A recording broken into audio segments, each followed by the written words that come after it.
हमारे यूनिट का vacuum complete हो चुका है, देख सकते हैं आप 29.92 तक हमारा वैक्यूम कंप्लीट है। तो वैक्यूम कंप्लीट होने के बाद सबसे पहले हमने गेज की नाब को बंद करना है ऐसे। उसके बाद हमने वैक्यूम पंप को बंद करना है। सबसे पहले वैक्यूम पंप को बंद नहीं करना है, वैक्यूम पंप को एंड पे बंद करना है ऐसे, ठीक है।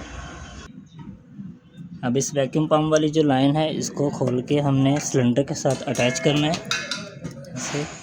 और इस लाइन से जो एयर है वो हमने यहाँ से पर्च करनी है थोड़ी सी। जैसे ही सिलेंडर को खोलेंगे, देखिए तो वाल खोलना है, और वाल खोलने के बाद हमने गेज की नाब को खोलना है, तो हमारी गैस यूनिट के अंदर चली जाएगी।